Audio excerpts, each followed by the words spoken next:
പ്രിയപ്പെട്ട വിദ്യാർത്ഥികളെ, financial സ്റ്റേറ്റ്മെന്റ്സിലെ adjustment നമ്മൾ ഡിസ്കസ് ചെയ്ത് തുടരുകയാണ്. കഴിഞ്ഞ പാർട്ടിൽ നമ്മൾ കുറച്ച് അഡ്ജസ്റ്റ്മെന്റുകൾ ഡിസ്കസ് ചെയ്തു. അത് കഴിഞ്ഞ് ബാക്കിയുള്ളത് ഈ ഫിനാൻഷ്യൽ സ്റ്റേറ്റ്മെന്റിന്റെ 4ാമത്തെ പാർട്ടിൽ നമുക്ക് ഡിസ്കസ് ചെയ്യാം. നമുക്ക് തുടങ്ങാം.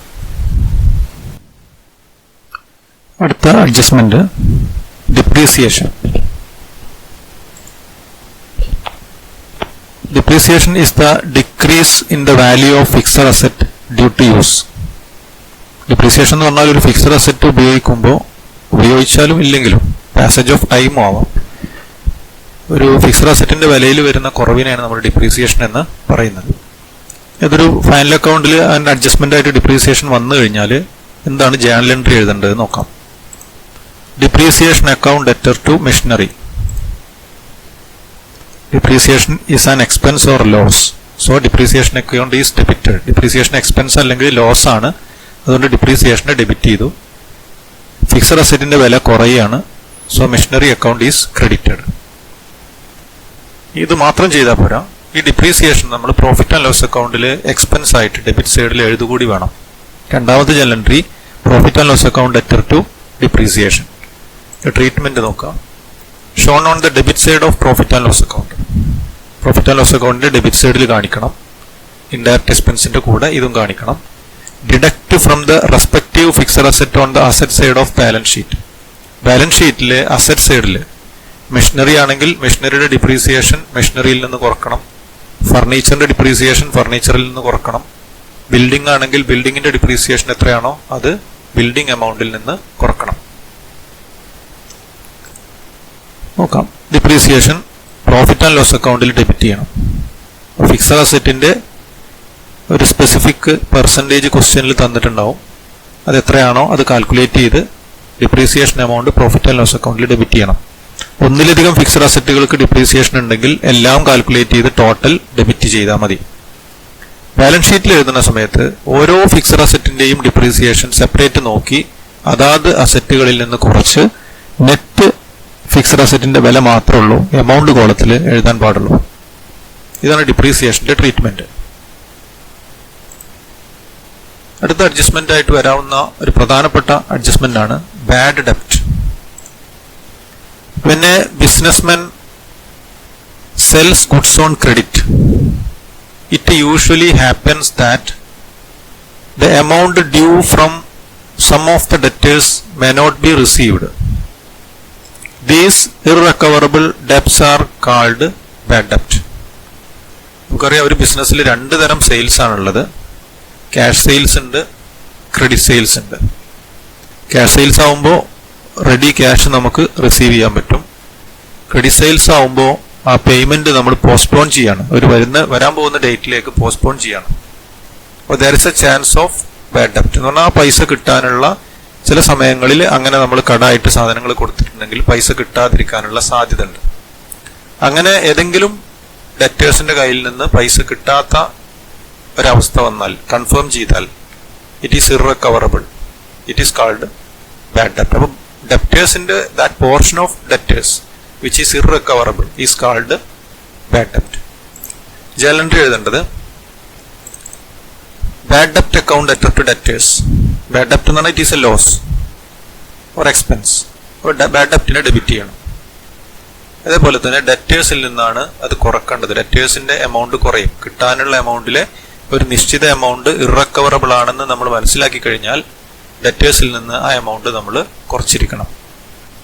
അതേപോലെ ഇത് എക്സ്പെൻസ് ആണ്, ലോസ് ആണ്, ഈ വർഷത്തതാണ്. അതുകൊണ്ട് ഈ വർഷത്തെ പ്രോഫിറ്റ് ആൻഡ് ലോസ് അക്കൗണ്ടിൽ ഡെബിറ്റ് ചെയ്യണം. Profit and loss account debtor to bad ഡെപ്റ്റ്. ഇനി ബാഡ് ഡെപ്റ്റിന്റെ കാര്യത്തിൽ ഒരു കാര്യം ശ്രദ്ധിക്കേണ്ടത്, ബാഡ് ഡെപ്റ്റ് ട്രയൽ ബാലൻസിനകത്തും ട്രയൽ ബാലൻസിന് പുറത്ത് അഡ്ജസ്റ്റ്മെന്റിന്റെ കൂട്ടത്തിലും തരും. അപ്പോൾ ബാഡ് ഡെപ്റ്റ് ട്രയൽ ബാലൻസിനകത്ത് മാത്രമാണ് തന്നതെങ്കിൽ അത് നമ്മൾ പ്രോഫിറ്റ് ആൻഡ് ലോസ് അക്കൗണ്ടിൽ ഡെബിറ്റ് ചെയ്യുക മാത്രം ചെയ്താൽ മതി. ഞാൻ നേരത്തെ ഒരു കാര്യം പ്രത്യേകം പറഞ്ഞിരുന്നു. ട്രയൽ ബാലൻസിനകത്ത് തരുന്നത് ഫൈനൽ അക്കൗണ്ടിൽ എവിടെയെങ്കിലും ഒരു സ്ഥലത്ത് മാത്രമേ എഴുതേണ്ടി വരുള്ളൂ. ട്രയൽ ബാലൻസിന് പുറത്ത് വരുന്നതാണെങ്കിൽ അത് നമ്മൾ രണ്ട് സ്ഥലങ്ങളിൽ എഴുതേണ്ടി വരും. അപ്പൊ ഈ ബാഡ് ഡെപ്റ്റ് ഫിനാൻഷ്യൽ ഇയറിന്റെ ഇടയിൽ വെച്ച് കൺഫേം ചെയ്തതാണെങ്കിൽ ആ സമയത്ത് തന്നെ നമ്മൾ ജേണൽ എൻട്രി എഴുതി അതിന്റെ ബാലൻസ് ട്രയൽ ബാലൻസിൽ വരും. അപ്പോൾ നമ്മളത് എവിടെ മാത്രം കാണിച്ചാൽ മതി? പ്രോഫിറ്റ് ആൻഡ് ലോസ് അക്കൗണ്ടിൽ ഡെബിറ്റ് ചെയ്താൽ മതി. അത് ഡെറ്റേഴ്സിൽ നിന്ന് നേരത്തെ കുറച്ചിട്ടുണ്ട്. ഈ ട്രയൽ ബാലൻസ് ഒക്കെ പ്രിപ്പയർ ചെയ്തതിന് ശേഷമാണ് ഫൈനൽ അക്കൗണ്ട് ചെയ്യുന്ന സമയത്താണ് നമ്മളൊരു ബാഡ് ഡെപ്റ്റ് ഇറക്കവറബിൾ ആണെന്നുള്ളത് മനസ്സിലാക്കിയതെങ്കിൽ അതിന് നമ്മൾ അഡ്ജസ്റ്റ്മെന്റിന്റെ കൂട്ടത്തിലാണ് തന്നിട്ടുണ്ടാവുക. അത് ട്രയൽ ബാലൻസിൽ വരില്ല, കാരണം അത് ഫിനാൻഷ്യൽ ഇയറിന്റെ ഇടയിൽ വെച്ച് കണ്ടെത്തിയതല്ല, ട്രയൽ ബാലൻസ് പ്രിപ്പറേഷന്റെ ശേഷം കണ്ടെത്തിയതാണ്. അങ്ങനെ വരുമ്പോൾ അഡ്ജസ്റ്റ്മെന്റിൽ ബാഡ് ഡെപ്റ്റ് തരും. അങ്ങനെ അഡ്ജസ്റ്റ്മെന്റിൽ ബാഡ് ഡെപ്റ്റ് തരുമ്പോൾ നമ്മൾ അതിന് ഉപയോഗിക്കുന്ന വേർഡ് ഫർദർ ബാഡ് ഡെപ്റ്റ് എന്നാണ്. ഫർദർ ബാഡ് ഡെപ്റ്റ് എന്നാണ് അതിനെ പറയുന്ന പേര്. അങ്ങനെയാണെങ്കിൽ അത് രണ്ട് സ്ഥലങ്ങളിൽ വരും.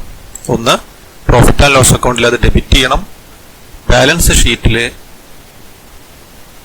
ഡെറ്റേഴ്സിൽ നിന്നത് കുറക്കുകയും വേണം. ഇതാണ് ബാഡ് ഡെപ്റ്റിന്റെ ട്രീറ്റ്മെന്റ്. ഇനി അത് അക്കൗണ്ടിൽ എങ്ങനെ വരാൻ നോക്കാം. പ്രോഫിറ്റ് ആൻഡ് ലോസ് അക്കൗണ്ടിൽ ട്രയൽ ബാലൻസിന് അകത്ത് തന്ന ബാഡ് ഡെപ്റ്റ് ആദ്യം എഴുതുക. ദെൻ അഡ്ജസ്റ്റ്മെന്റിലും ബാഡ് ഡെപ്റ്റ് തന്നിട്ടുണ്ടെങ്കിൽ ആ ബാഡ് ഡെപ്റ്റ് നേരത്തെ ബാഡ് ഡെപ്റ്റിനോട് കൂടെ കൂട്ടുക. ആഡ് ഫർദർ ബാഡ് ഡെപ്റ്റ് കൂട്ടിയിട്ട് ടോട്ടൽ ഇവിടെ എഴുതാം. ഡെറ്റേഴ്സിൽ നിന്ന് അഡ്ജസ്റ്റ്മെന്റിൽ തന്നിട്ടുള്ള ഫർദർ ബാഡ് ഡെപ്റ്റ് മാത്രം കുറച്ച് എഴുതിയാൽ മതി. ട്രയൽ ബാലൻസിന് അകത്തുള്ളത് ബാലൻസ് ഷീറ്റിൽ വരില്ല. ഇനി ട്രയൽ ബാലൻസിന് അകത്ത് ബാഡ് ഡെപ്റ്റ് ഇല്ലെങ്കിലോ ഈ ഫർദർ ബാഡ് ഡെപ്റ്റ് നേരിട്ട് എവിടെ എഴുതിയാൽ മതി? എമൗണ്ട് കോളത്തിൽ എഴുതി ആ എമൗണ്ട് ഡെറ്റേഴ്സിൽ നിന്ന് കുറക്കുകയും ചെയ്യണം. ഏറ്റവും പ്രധാനപ്പെട്ട ഒരു അഡ്ജസ്റ്റ്മെന്റ് ആണ് provision for doubtful debts. Sometimes the businessman finds on the last day of the accounting year that certain debts are doubtful, that is, the payment may or may not be received. As per principle of conservatism, the anticipated losses must be provided. ഞാൻ നേരത്തെ പറഞ്ഞ പോലെ തന്നെ further bad ഡെപ്റ്റ് പറഞ്ഞ അതേപോലെ തന്നെ trial balance ഒക്കെ തയ്യാറാക്കി last day financial account final statements തയ്യാറാക്കുന്ന സമയത്ത് കുറച്ച് ഡെറ്റേഴ്സിന്റെ കാര്യത്തിൽ നമുക്ക് ഡൗട്ട്ഫുൾ ആണ്. The payment may or may not be received, കിട്ടുമോ കിട്ടൂല എന്നുള്ള കാര്യം നമുക്ക് ഉറപ്പില്ല. ബാഡ് ഡെപ്റ്റ് മീൻസ് അത് കൺഫേംഡ് ആണ്, ഇത് കൺഫേംഡ് അല്ല, ചിലപ്പോൾ കിട്ടാനും സാധ്യതയുണ്ട്. എന്നാലും ശരി, അക്കൗണ്ടിങ്ങിൽ ഒരു പ്രധാനപ്പെട്ട പ്രിൻസിപ്പിളാണ് കൺസർവേറ്റിസം. എന്താ കൺസർവേറ്റിസം പ്രിൻസിപ്പിൾ പറയുന്നത്? ആന്റിസിപ്പേറ്റഡ് ആയിട്ടുള്ള പോസിബിൾ ആയിട്ടുള്ള ലോസസ് നമ്മൾ ഐഡന്റിഫൈ ചെയ്ത് കഴിഞ്ഞാൽ അത് നമ്മൾ റെക്കോർഡ് ചെയ്യണം ആണ് കൺസർവേറ്റിസം പറയുന്നത്. അപ്പൊ കൺസർവേറ്റിസം പ്രിൻസിപ്പിൾ പ്രകാരം ഡൗട്ട്ഫുൾ ഡെറ്റ്സ് നമ്മൾ എന്ത് ചെയ്യണം? കണക്കിൽ എഴുതണം. ജേണൽ എൻട്രി വരുന്നത് profit and loss account debtor to provision for doubtful debts. ഇനി പ്രൊവിഷന്റെ കാര്യത്തിലും ഒരു കാര്യം ശ്രദ്ധിക്കേണ്ടതുണ്ട്. ബാഡ് ഡെപ്റ്റിന് നമ്മൾ പറഞ്ഞു ട്രയൽ ബാലൻസിന് അകത്തും പുറത്തും തരാറുണ്ട്. പ്രൊവിഷനും അങ്ങനെയാണ്. കഴിഞ്ഞ വർഷം ഡൗട്ട്ഫുൾ ആയിട്ട് നമ്മൾ പ്രൊവൈഡ് ചെയ്ത എമൗണ്ട് ട്രയൽ ബാലൻസിന് അകത്തുണ്ടാവും. ഈ വർഷം പ്രൊവൈഡ് ചെയ്യേണ്ട പെർസെൻറ്റേജ് എത്രയാണോ, പ്രൊവിഷനായിട്ട് കാണിക്കേണ്ട പെർസെൻറ്റേജ് എത്രയാണോ എന്നുള്ളത് അഡ്ജസ്റ്റ്മെന്റിൽ തന്നിട്ടുണ്ടാവും. അങ്ങനെ വരുമ്പോൾ രണ്ട് പ്രൊവിഷനായി. ഈ രണ്ട് പ്രൊവിഷനുകളെ തിരിച്ചറിയാൻ വേണ്ടി ട്രയൽ ബാലൻസിന് അകത്ത് തന്ന പ്രൊവിഷനെ പറയുന്ന പേര് ഓൾഡ് പ്രൊവിഷൻ എന്നാ. ട്രയൽ ബാലൻസിന് പുറത്ത് അഡ്ജസ്റ്റ്മെന്റിന്റെ കൂട്ടത്തിൽ തന്ന പ്രൊവിഷനെ പറയുന്ന പേര് ന്യൂ പ്രൊവിഷൻ.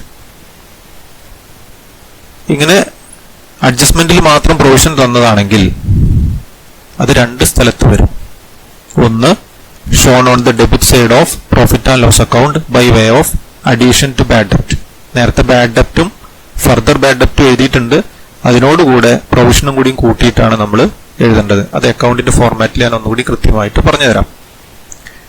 ഇനി ഞാൻ നേരത്തെ പറഞ്ഞ ട്രയൽ ബാലൻസിന് അകത്തൊരു പ്രൊവിഷൻ ഉണ്ടെങ്കിലോ, ട്രയൽ ബാലൻസിന് അകത്തൊരു പ്രൊവിഷൻ ഉണ്ടെങ്കിൽ അത് ബാഡ് ഡെപ്റ്റും ഫർദർ ബാഡ് ഡെപ്റ്റും ന്യൂ പ്രൊവിഷനും കൂടിയും കൂട്ടി കിട്ടിയ എമൗണ്ടിൽ നിന്ന് ഓൾഡ് പ്രൊവിഷൻ മൈനസ് ചെയ്യണം. എവിടെ? പ്രോഫിറ്റ് ആൻഡ് ലോസ് അക്കൗണ്ടിൽ. രണ്ടാമത്തെ treatment deducted from sundry debtors on the asset side of balance sheet. ഈ പ്രൊവിഷൻ കണ്ടെത്തിയത് ന്യൂ പ്രൊവിഷൻ സൺഡ്രി ഡെറ്റേഴ്സിൽ നിന്നും ബാലൻസ് ഷീറ്റ് ചെയ്യുന്ന സമയത്ത് കുറക്കുകയും ചെയ്യണം. കുറച്ചുകൂടി ക്ലിയർ ആയിട്ട് അക്കൗണ്ടിൽ നോക്കിയാൽ നിങ്ങൾക്ക് മനസ്സിലാവും. അപ്പോൾ ഇതിന് തൊട്ട് മുമ്പത്തെ ബാഡ് ഡെപ്റ്റിന്റെ അഡ്ജസ്റ്റ്മെന്റും ഇതും കൂടി ഒരുമിച്ചാണ് ഞാൻ പറയുന്നത്. ട്രയൽ ബാലൻസിനകത്തുള്ള ബാഡ് ഡെപ്റ്റ് ആദ്യം എഴുതണം. അതിനോടുകൂടെ ട്രയൽ ബാലൻസിന് പുറത്ത് തന്നിട്ടുള്ള ബാഡ് ഡെപ്റ്റ് കൂട്ടണം. അതും കഴിഞ്ഞ് ട്രയൽ ബാലൻസിന് പുറത്ത് തന്നിട്ട് അഡ്ജസ്റ്റ്മെന്റിൽ തന്നിട്ടുള്ള പ്രൊവിഷൻ എത്രയാണോ അതും കൂട്ടണം. അങ്ങനെ 3 എമൗണ്ടും കൂടി കൂട്ടിയതിന് ശേഷം ട്രയൽ ബാലൻസിൽ തന്നിട്ടുള്ള പ്രൊവിഷൻ എന്ത് ചെയ്യണം? ഈ കൂട്ടിയ എമൗണ്ടിൽ നിന്ന് കുറച്ച് ബാക്കിയാണ് എമൗണ്ട് കോളത്തിൽ എഴുതേണ്ടത്. ഇവിടെ ശ്രദ്ധിക്കേണ്ട ഒരു പ്രധാനപ്പെട്ട കാര്യമുണ്ട്. ബാഡ് ഡെപ്റ്റിന്റെ എമൗണ്ട് ക്വസ്റ്റ്യനിൽ തന്നിട്ടുണ്ട്, ഫർദർ ബാഡ് ഡെപ്റ്റിന്റെ എമൗണ്ട് തന്നിട്ടുണ്ട്. പക്ഷെ പ്രൊവിഷന്റെ എമൗണ്ട് തന്നിട്ടുണ്ടാവില്ല, പകരം പെർസെന്റേജ് ആണ് പറയാം. അപ്പൊ എങ്ങനെയാണ് പ്രൊവിഷന്റെ എമൗണ്ട് കാൽക്കുലേറ്റ് ചെയ്യുക? New provision is to be calculated at a specific rate on debtors after deducting further bad ഡെപ്റ്റ്. അപ്പൊ നമുക്ക് ബാലൻസ് ഷീറ്റിൽ എഴുതാനുള്ള ഡെറ്റേഴ്സിന്റെ എമൗണ്ട് നമുക്കറിയാം. ആ ഡെറ്റേഴ്സിൽ നിന്നും ഫർദർ ബാഡ് ഡെപ്റ്റ് കുറക്കണം. കുറച്ച് കിട്ടുന്ന എമൗണ്ടിലെ നിശ്ചിത പെർസെന്റേജ് ആണ് നമ്മൾ പ്രൊവിഷനായിട്ട് എടുക്കേണ്ടത്. ഈ എങ്ങനെയാണ് ബാലൻസ് ഷീറ്റിൽ അസറ്റ് സൈഡിൽ എഴുതുന്നത് നോക്കാം. ഡെറ്റേഴ്സ് എഴുതി, ഗ്രോസ് എമൗണ്ട് എഴുതി, അതിൽ നിന്ന് അഡ്ജസ്റ്റ്മെന്റിൽ പറഞ്ഞിട്ടുള്ള ഫർദർ ബാഡ് ഡെപ്റ്റ് മൈനസ് ചെയ്തു. അങ്ങനെ ഡെറ്റേഴ്സിൽ നിന്ന് ഫർദർ ബാഡ് ഡെപ്റ്റ് കുറച്ചാൽ കിട്ടുന്ന എമൗണ്ടിന്റെ നിശ്ചിത ശതമാനമാണ് പ്രൊവിഷൻ ഫോർ ഡൗട്ട്ഫുൾ ഡെറ്റ്സ്. ആ എമൗണ്ട് കുറച്ച് ബാക്കി നെറ്റ് ഡെറ്റേഴ്സ് ആണ് നമ്മുടെ എമൗണ്ട് കോളത്തിൽ എഴുതേണ്ടത്. അടുത്ത അഡ്ജസ്റ്റ്മെന്റിലേക്ക് പോവാം. Provision for discount on debtors. Some of the customers may be able to earn cash discount if they make the payment within the period of credit. The actual payment will be received in the next year. It is reasonable that the discount to be allowed should be treated as a loss for the current year. നമുക്കൊരു 2 തരം discount നമ്മൾ പഠിച്ചിട്ടുണ്ട്. ഒന്ന് trade discount, 2 cash discount. Trade discount അക്കൗണ്ടിൽ എവിടെയും രേഖപ്പെടുത്തുന്നില്ല. അത് goods കൈമാറ്റം ചെയ്യുന്ന സമയത്ത് അല്ലെങ്കിൽ ഗുഡ്സിന്റെ ബിസിനസ് യഥാർത്ഥത്തിൽ ആ ട്രാൻസാക്ഷൻ നടക്കുന്ന സമയത്ത് കൊടുക്കുന്ന ഡിസ്കൗണ്ട് ആണ്. ഡിസ്കൗണ്ട് കഴിച്ച് ബാക്കിയുള്ള എമൗണ്ട് ആണ് നമ്മൾ സെയിൽസ് ആണെങ്കിലും പർച്ചേസ് ആണെങ്കിലും റെക്കോർഡ് ചെയ്യുന്നത്. പക്ഷെ ക്യാഷ് ഡിസ്കൗണ്ട് അങ്ങനെയല്ല. ക്യാഷ് ഡിസ്കൗണ്ട് നമ്മൾ അനുവദിക്കുന്നത് നമ്മളൊരു കസ്റ്റമർക്ക് ക്രെഡിറ്റ് പീരീഡ് അനുവദിച്ചിട്ടുണ്ടെങ്കിൽ ആ ക്രെഡിറ്റ് പീരീഡിനകത്ത് തന്നെ, അതിനുള്ളിൽ തന്നെ, അല്ലെങ്കിൽ ആ പീരീഡ് ആകുന്നതിന് മുമ്പ് തന്നെ പേയ്മെന്റ് നടത്തുകയാണെങ്കിൽ നമ്മൾ കൊടുക്കുന്ന ഡിസ്കൗണ്ട് ആണ് ക്യാഷ് ഡിസ്കൗണ്ട്. ക്യാഷ് ഡിസ്കൗണ്ട് നമ്മൾ രേഖപ്പെടുത്തണം. അതൊരു എക്സാമ്പിൾ പറയാം. നമ്മൾ ഈ വർഷം കുറെ ക്രെഡിറ്റ് സെയിൽസ് നടത്തി, 1 ലക്ഷം രൂപയുടെ ക്രെഡിറ്റ് സെയിൽസ് നടത്തി. ഈ ക്രെഡിറ്റ് സെയിൽസിന്റെ ക്രെഡിറ്റ് പീരീഡ് അവസാനിക്കുന്നത് അടുത്ത വർഷമാണ്. 10% ഇവർക്ക് നമ്മൾ ഓഫർ ചെയ്തിട്ടുള്ള ക്യാഷ് ഡിസ്കൗണ്ട്. അപ്പൊ അടുത്ത വർഷം ഇവർ പേയ്മെന്റ് നടത്തുകയാണെങ്കിൽ, കൃത്യസമയത്ത് പേയ്മെന്റ് നടത്തുകയാണെങ്കിൽ 1 ലക്ഷത്തിൽ നിന്ന് 10,000 കുറച്ച് ബാക്കി 90,000 നമുക്ക് റിസീവ് ചെയ്യേണ്ടതുള്ളൂ. പക്ഷെ സെയിൽസ് ഈ വർഷമാണ് നടന്നിട്ടുള്ളത്, അല്ലെ? 1 ലക്ഷം രൂപയുടെ സെയിൽസ് ഈ വർഷമാണ് നടന്നിട്ടുള്ളത്. അതുകൊണ്ട് ഈ വർഷത്തെ സെയിൽസ് ആയതുകൊണ്ട് തന്നെ അതിന് കറസ്പോണ്ടിങ് ആയിട്ട് വരുന്ന ഈ ഡിസ്കൗണ്ടിനെ നമ്മൾ മുൻകൂട്ടി കാണണം. അടുത്ത വർഷമാണ് ഡിസ്കൗണ്ട് കൊടുക്കേണ്ടതെങ്കിലും നമുക്കറിയാം ഇറ്റ് ഈസ് കൺഫേംഡ്, അല്ലെ? അതിന് നമ്മൾ ഈ വർഷം തന്നെ എന്ത് ചെയ്യണം? കൺസർവേറ്റിസം റൂൾ പ്രകാരം ഈ വർഷം അതിന് ഡിസ്കൗണ്ട് പ്രൊവൈഡ് ചെയ്യണം. അപ്പൊ 10%, 10,000 രൂപ ഈ വർഷം തന്നെ നമ്മൾ പ്രോഫിറ്റ് ആൻഡ് ലോസ് അക്കൗണ്ടിൽ ഡെബിറ്റ് ചെയ്തിരിക്കണം as per conservatism rule. Journal entry: profit and loss account debtor to provision for discount on debtors account. Profit and loss അക്കൗണ്ടിൽ ഡെബിറ്റ് ചെയ്യണം. അതേപോലെ തന്നെ ഡെറ്റേഴ്സിൽ നിന്ന് ഈ ഡിസ്കൗണ്ട് എമൗണ്ട് കുറക്കുകയും ചെയ്യണം. പ്രോഫിറ്റ് ആൻഡ് ലോസ് അക്കൗണ്ടിൽ ഈ പ്രൊവിഷൻ എമൗണ്ട് എത്രയെന്ന് കാൽക്കുലേറ്റ് ചെയ്ത്, പ്രൊവിഷൻ എമൗണ്ട് നേരിട്ട് തരാറില്ല, പെർസെൻറ്റേജ് ആണ് തരിക. പെർസെൻറ്റേജ് കാൽക്കുലേറ്റ് ചെയ്യേണ്ടത് എങ്ങനെയാന്ന് വെച്ചാൽ ഡെറ്റേഴ്സിൽ നിന്ന് ഫർദർ ബാഡ് ഡെപ്റ്റ് ഉണ്ടെങ്കിൽ അത് കുറക്കണം. ഫർദർ ബാഡ് ഡെപ്റ്റ് കുറച്ചതിന് ശേഷം ന്യൂ പ്രൊവിഷനും കുറക്കണം. അതും കഴിച്ച് കിട്ടുന്ന എമൗണ്ടിനാണ് നമ്മൾ ഡിസ്കൗണ്ട് അനുവദിക്കുന്നത്. അപ്പോൾ ഡിസ്കൗണ്ട് ആ നെറ്റ് ഡെറ്റേഴ്സിന് മാത്രം കാൽക്കുലേറ്റ് ചെയ്താൽ മതി. ആ എമൗണ്ട് ഇവിടെ എഴുതണം. ഇതേ എമൗണ്ടിനെ ഡെറ്റേഴ്സിൽ നിന്ന് എന്ത് ചെയ്യണം? കുറക്കുകയും ചെയ്യണം. അപ്പോൾ ഡെറ്റേഴ്സിൽ നിന്ന് നമുക്ക് ഫർദർ ബാഡ് ഡെപ്റ്റും ന്യൂ പ്രൊവിഷനും പ്രൊവിഷൻ ഫോർ ഡിസ്കൗണ്ടും കുറക്കാനുള്ള സാഹചര്യം ചില പ്രോബ്ലങ്ങളിൽ വരും. Discount is to be calculated at a specific rate on debtors after deducting further bad ഡെപ്റ്റ് and new provision for doubtful debts. ഇത് രണ്ടും കുറച്ചതിന് ശേഷമുള്ള ഡെറ്റേഴ്സിന്റെ ഫിക്സഡ് ആയിട്ടുള്ള ഒരു പെർസെൻറ്റേജ് ആണ് പ്രൊവിഷൻ ആയിട്ട് നമ്മൾ കണക്കാക്കേണ്ടത്. അത് ഡെബിറ്റ് ചെയ്യും വേണം, ഡെറ്റേഴ്സിൽ നിന്ന് കുറക്കുകയും വേണം. അടുത്ത ഒരു പ്രധാനപ്പെട്ട അഡ്ജസ്റ്റ്മെന്റ് ആണ് managers commission. The manager of the business is sometimes given the commission on the net profit of the company. The percentage of the commission is applied on the profit either before charging such commission or after charging such commission. ഇത് നിങ്ങൾ ശ്രദ്ധിക്കേണ്ടതാണ്. മാനേജർക്ക് commission കൊടുക്കണം. നമുക്കറിയാം ബിസിനസിനെ manage ചെയ്യുന്ന ഒരു എംപ്ലോയിയാണ് manager. മാനേജറെ പ്രോത്സാഹിപ്പിക്കുന്നതിന് വേണ്ടിയിട്ട് അയാളുടെ പെർഫോമൻസ് നന്നാവാൻ വേണ്ടി ബിസിനസ് സ്ഥാപനം കൊടുക്കുന്ന ഒരു ഇൻസെന്റീവാണ് കമ്മീഷൻ. അപ്പോൾ അയാൾക്ക് കൊടുക്കുന്ന കമ്മീഷൻ കാൽക്കുലേറ്റ് ചെയ്യുന്നത് സാധാരണ നെറ്റ് പ്രോഫിറ്റിന്റെ ബേസ് ചെയ്തിട്ടാണ്. നെറ്റ് പ്രോഫിറ്റിനെ ബേസ് ചെയ്തിട്ടാണ് കമ്മീഷൻ കാൽക്കുലേറ്റ് ചെയ്യേണ്ടത്. നെറ്റ് പ്രോഫിറ്റ് കാൽക്കുലേറ്റ് ചെയ്യുക എന്ന് പറഞ്ഞാൽ നമുക്കറിയാം നെറ്റ് പ്രോഫിറ്റ് കിട്ടുന്നത് പ്രോഫിറ്റ് ആൻഡ് ലോസ് അക്കൗണ്ട് ചെയ്താലാണ്. പ്രോഫിറ്റ് ആൻഡ് ലോസ് അക്കൗണ്ട് ചെയ്യുക എന്ന് പറഞ്ഞാൽ എല്ലാ ഇൻഡയറക്റ്റ് എക്സ്പെൻസുകളും എഴുതണം. പക്ഷെ മാനേജേഴ്സ് കമ്മീഷനും എന്താണ്? ഒരു ഇൻഡയറക്റ്റ് എക്സ്പെൻസ് ആണ്. മാനേജറുടെ കമ്മീഷൻ എഴുതാതെ എങ്ങനെയാണ് നെറ്റ് പ്രോഫിറ്റ് കിട്ടുക? ഒരു കോംപ്ലിക്കേഷൻ വരും. അതുകൊണ്ടാണ് രണ്ട് തരം കാൽക്കുലേഷൻ. മാനേജറുടെ കമ്മീഷൻ അഡ്ജസ്റ്റ്മെന്റ് ആയിട്ട് പറഞ്ഞിട്ടുണ്ടെങ്കിൽ അതിന്റെ കൂട്ടത്തിൽ ഈ കമ്മീഷൻ കാൽക്കുലേറ്റ് ചെയ്യേണ്ടത് ബിഫോർ ചാർജിങ് ആണോ ആഫ്റ്റർ ചാർജിങ് ആണോ എന്ന് പ്രത്യേകം പറഞ്ഞിട്ടുണ്ടാവും. ഈ രണ്ടിനും രണ്ട് ഇക്വേഷൻസ് ഉണ്ട്. അത് ഞാൻ തുടർച്ചയായിട്ട് പറഞ്ഞു തരാം. ഇതിന്റെ ജേണൽ എൻട്രി നോക്കാം. Profit and loss account debtor to manager's commission. Manager's commission profit and loss അക്കൗണ്ടിൽ ഡെബിറ്റ് ചെയ്യണം. മാത്രമല്ല ഇത് നമ്മൾ കാൽക്കുലേറ്റ് ചെയ്യുന്നത് ഫിനാൻഷ്യൽ ഇയർ ക്ലോസ് ചെയ്യുന്ന ഡേറ്റിലാണ്. ഫിനാൻഷ്യൽ ഇയർ ക്ലോസ് ചെയ്യുന്ന ഡേറ്റിൽ ഏതായാലും നമ്മൾ മാനേജർക്ക് കമ്മീഷൻ ഉടനെ പേയ്മെന്റ് നടത്തുന്നില്ല. പകരം അത് അടുത്ത ദിവസമേ കൊടുക്കുന്നുള്ളത്. അടുത്ത ദിവസം എന്ന് പറഞ്ഞാൽ അടുത്ത ഫിനാൻഷ്യൽ ഇയർ ആയി. അതുകൊണ്ട് ഇറ്റ് ഈസ് എ ലയബിലിറ്റി ആണ്. നോക്കുക, shown on the debit side of the profit and loss account. Profit and loss അക്കൗണ്ടിന്റെ ഡെബിറ്റ് സൈഡിൽ കാണിക്കണം. 2, ഇത് നമ്മൾ കാൽക്കുലേറ്റ് ചെയ്തിട്ടേ ഉള്ളൂ, ഇതുവരെ കൊടുത്തിട്ടില്ല. So it is a outstanding liability. Outstanding കമ്മീഷനാണ്. അത് ബാലൻസ് ഷീറ്റിൽ ലയബിലിറ്റി സൈഡിൽ കാണിക്കുകയും വേണം. ഇതിന്റെ രണ്ടിന്റെ ഇക്വേഷൻ നോക്കുക.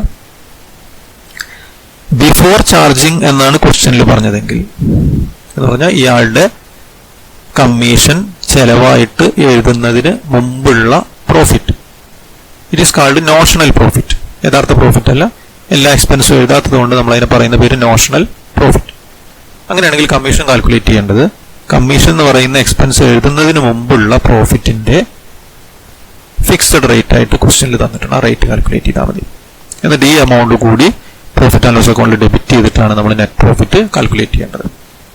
ഇനി ഒരു ക്വസ്റ്റ്യനിൽ പറയുന്നത് ആഫ്റ്റർ ചാർജിങ് എന്നാണെങ്കിൽ ഇയാളുടെ കമ്മീഷനും കൂടിയും എഴുതിയതിന് ശേഷമുള്ള പ്രോഫിറ്റിന്റെ നിശ്ചിത ശതമാനമാണ് കമ്മീഷൻ എന്ന് ക്വസ്റ്റ്യനിൽ തന്നിട്ടുണ്ടെങ്കിൽ അവിടെ ഇക്വേഷനിൽ ചെറിയൊരു മാറ്റമുണ്ട്. കമ്മീഷൻ ഇസ് ഈക്വൽ ടു നേരത്തെ കാൽക്കുലേറ്റ് ചെയ്ത പോലെ ആൾറെഡി ഇപ്പോൾ നിലവിലുള്ള പ്രോഫിറ്റ് എത്രയാണെന്നുള്ളത് കാൽക്കുലേറ്റ് ചെയ്യുക into commission percentage divided by 100 plus percentage of commission. ഈ ഇക്വേഷൻ വെച്ച് ചെയ്താലുള്ളൂ കൃത്യമായ ആൻസർ കിട്ടുള്ളൂ. ഇങ്ങനെയാണ് കമ്മീഷൻ പെർസെൻറ്റേജ് കാണേണ്ടതും അതിനുള്ള ജേണൽ എൻട്രിയാണ് പറഞ്ഞത്. ഇനി അതെങ്ങനെയാണ് അക്കൗണ്ടിൽ കാണിക്കാൻ നോക്കാം. പ്രോഫിറ്റ് ആൻഡ് ലോസ് അക്കൗണ്ടിൽ ആ കാൽക്കുലേറ്റ് ചെയ്ത എമൗണ്ട് ഡെബിറ്റ് ചെയ്യണം. ഇത് കൊടുത്തിട്ടില്ല, കൊടുക്കാനുള്ള എമൗണ്ട് ആയതുകൊണ്ട് it is A liability. Balance ഷീറ്റിൽ അത് ഔട്ട്സ്റ്റാൻഡിംഗ് മാനേജേഴ്സ് കമ്മീഷൻ എന്ന് പറഞ്ഞ് ഡെബിറ്റ് ചെയ്യണം. ഓക്കെ, അടുത്ത അഡ്ജസ്റ്റ്മെന്റ് ആണ് interest on capital. Sometimes the proprietor may like to know the profit made by the business after providing for interest on capital. In such situation, interest is calculated at a given rate of interest on capital. Such interest is treated as an expense for the business. ചില ബിസിനസിന്റെ owners, proprietors ഒരു നിശ്ചിത ശതമാനം interest കുറച്ചതിന് ശേഷമുള്ള profit അറിയാനുള്ള ഒരു താല്പര്യം ഉണ്ടാവും. Some proprietors may like to know profit made by the business after providing for interest on capital. Capital എന്ന് പറഞ്ഞാൽ നമുക്കറിയാം ഇറ്റ് ഈസ് എ ഡെപ്പോസിറ്റ്. അപ്പോൾ ആ ഡെപ്പോസിറ്റിന് ഒരു നിശ്ചിത ശതമാനം ഇൻട്രസ്റ്റ് കുറച്ചതിന് ശേഷം അയാൾക്ക് കിട്ടുന്ന പ്രോഫിറ്റ് എത്രയാണെന്ന് അറിയണമെന്ന് പ്രൊപ്പറേറ്റർക്ക് ആഗ്രഹം ഉണ്ടെങ്കിൽ നമ്മൾ ഇൻട്രസ്റ്റ് ഓൺ ക്യാപിറ്റൽ എന്ത് ചെയ്യണം? കാൽക്കുലേറ്റ് ചെയ്യണം. ഇൻട്രസ്റ്റ് ഓൺ ക്യാപിറ്റലിന്റെ പെർസെൻറ്റേജ് ക്വസ്റ്റ്യനിൽ തന്നിട്ടുണ്ടാവും. ആ പെർസെൻറ്റേജ് ക്യാപിറ്റലിന്റെ മുകളിൽ അപ്ലൈ ചെയ്താൽ നമുക്ക് ഇൻട്രസ്റ്റ് കിട്ടും. ഇൻട്രസ്റ്റ് എന്ന് പറയുന്നത് ബിസിനസ്സിന് ഒരു എക്സ്പെൻസ് ആണ്. അതുകൊണ്ട് ഇൻട്രസ്റ്റിനെ ഡെബിറ്റ് ചെയ്തു. അത് എവിടെ കൂട്ടി എഴുതണം? ഓണറുടെ അല്ലെങ്കിൽ പ്രൊപ്പറൈറ്ററുടെ അക്കൗണ്ട് ആയിട്ടുള്ള ക്യാപിറ്റൽ അക്കൗണ്ടിൽ അയാൾക്ക് ആ വർഷത്തിൽ കിട്ടാനുള്ള ഇൻട്രസ്റ്റ് എന്ത് ചെയ്യണം? നമ്മൾ കൂട്ടി എഴുതണം. മാത്രമല്ല it is treated as an expense. അതുകൊണ്ട് അത് പ്രോഫിറ്റ് ആൻഡ് ലോസ് അക്കൗണ്ടിൽ ഡെബിറ്റ് സൈഡിൽ എഴുതുകയും വേണം. Shown on the debit side of the profit and loss account and should be added to capital account on the liability side of the balance sheet. Interest on capital profit and loss account debit ചെയ്യണം. Balance sheet ചെയ്യുന്ന സമയത്ത് ക്യാപിറ്റലിനോട് കൂടെ interest on capital കൂട്ടുകയും വേണം. ഈ part ഇവിടെ അവസാനിക്കുകയാണ്. ഈ പാഠഭാഗവുമായി ബന്ധപ്പെട്ട് അഡ്ജസ്റ്റ്മെന്റുകളുമായി ബന്ധപ്പെട്ട് എന്തെങ്കിലും ഡൗട്ടുകൾ ഉണ്ടെങ്കിൽ നിങ്ങൾ കമന്റ് ചെയ്യണം. വീഡിയോ നിങ്ങളുടെ പഠന ആവശ്യങ്ങൾക്ക് ഉപകാരപ്പെട്ടു എന്ന് തോന്നുകയാണെങ്കിൽ നിങ്ങളുടെ സുഹൃത്തുക്കൾക്ക് ഈ വീഡിയോ നിങ്ങൾ ഷെയർ ചെയ്യണം. അടുത്ത വീഡിയോയിൽ വീണ്ടും കാണാം. Thank you.